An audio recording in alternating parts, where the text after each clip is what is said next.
Sebagai pendidik, kita perlu ingat kembali tujuan pendidikan nasional yang telah dinyatakan dalam Undang-Undang Republik Indonesia Nomor 20 Tahun 2003 tentang Sistem Pendidikan Nasional Pasal 3, bahwa pendidikan diselenggarakan agar setiap individu dapat menjadi manusia yang beriman dan bertakwa kepada Tuhan Yang Maha Esa, berakhlak mulia, sehat, berilmu, cakap, kreatif, mandiri, dan menjadi warga negara yang demokratis dan bertanggung jawab. Untuk mewujudkan hal tersebut, terlebih dahulu guru harus mempunyai visi ke depan dalam rangka memperbaiki diri dan sebagai acuan dalam langkah. Selain guru harus mempunyai visi pribadi, sekolah juga harus mempunyai visi yang jelas yang disusun secara bersama-sama antar unsur yang ada sebagai acuan dalam langkah dalam rangka pengelolaan pembelajaran secara umum sesuai dengan yang diharapkan dalam visi.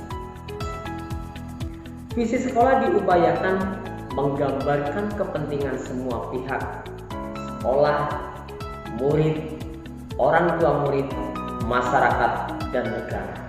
Dan dalam pelaksanaannya, dari pembuatan visi, pelaksanaan dan pengawasan dilakukan secara bersama-sama, berkesinambungan, dan berkelanjutan.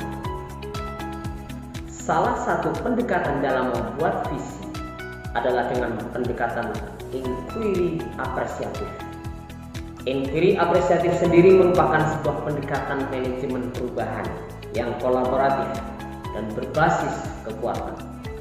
Inquiry apresiatif dimulai dengan menggali hal-hal positif, keberhasilan yang telah dicapai, dan kekuatan yang dimiliki organisasi, sebelum organisasi menapak pada tahap selanjutnya dalam melakukan perencanaan perubahan. Metode selanjutnya adalah dengan menggunakan prinsip Bagja, yaitu sebuah model manajemen perubahan dengan paradigma inquiry apresiatif dan berbasis pada kekuatan. Dengan pendekatan ini kita akan menggali hal yang positif untuk meningkatkan menjadi lebih positif.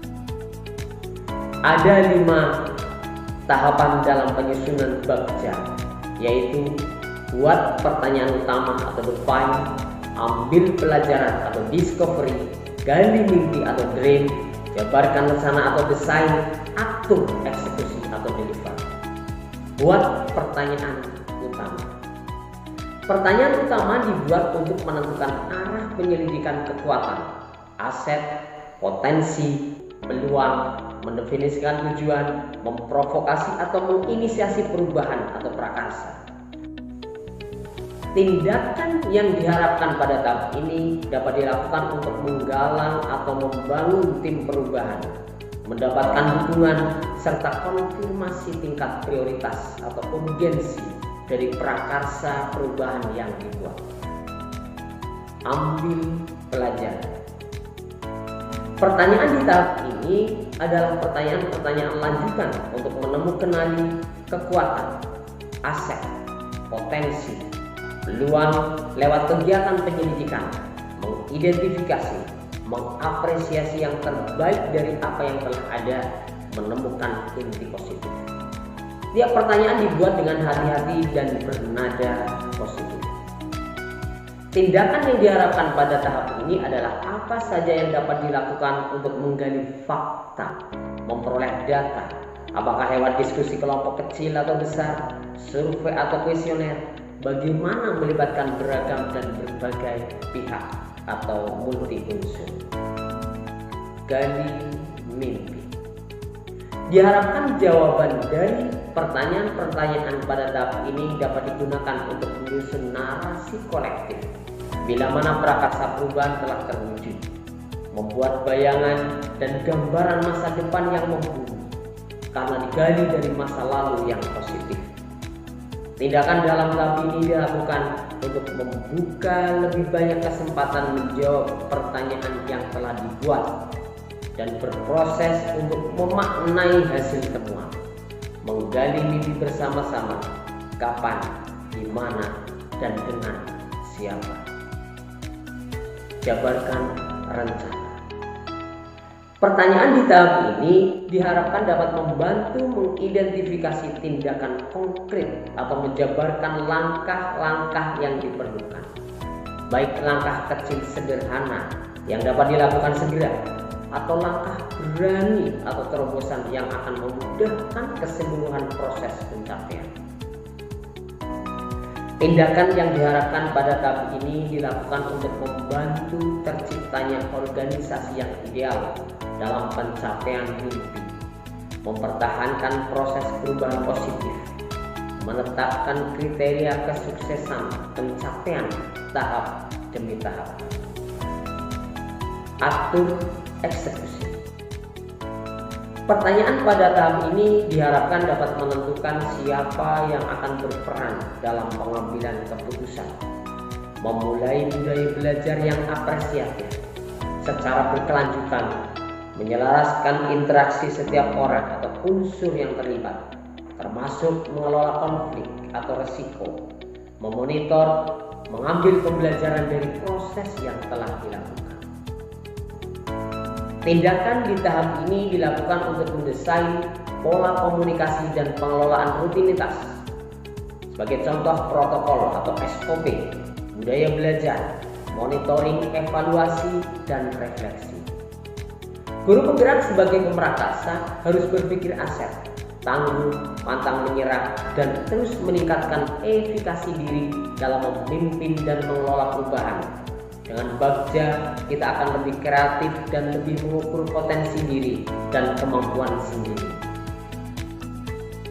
Model Bagja memungkinkan adanya ko-kreasi atau kolaborasi, memungkinkan perjumpaan berbagai unsur, kepala sekolah, guru, murid, orang tua murid, pemangku kepentingan, dan unsur masyarakat.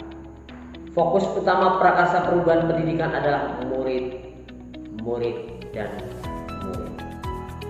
Yang terpenting dalam membawakan perubahan, guru penggerak harus menjalin relasi dengan baik, berkomunikasi dengan baik, berkolaborasi dengan baik, dan berkontribusi yang baik.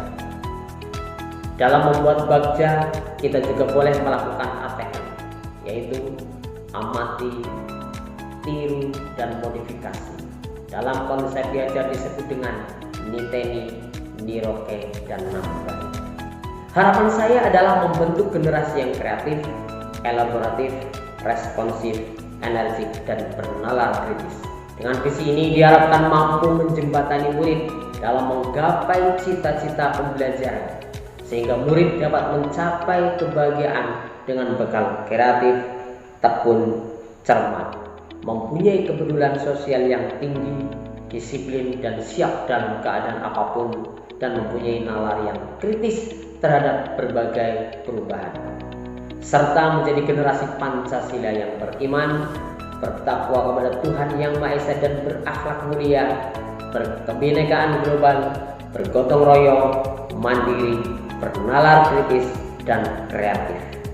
Dengan Bagja, saya dapat membuat visi pribadi lebih terarah dan lebih tertata, sehingga angan-angan saya dapat saya tuangkan dalam sebuah visi dengan pendahuluan narasi dan teknik yang benar. Dalam konteks sehari-hari sebagai pendidik, pendekatan ini sangat baik untuk diterapkan, karena kita akan lebih tahu hal positif dan memperbaiki hal yang sudah positif demi meningkatkan dan mengembangkan hal yang positif. Assalamualaikum warahmatullahi wabarakatuh.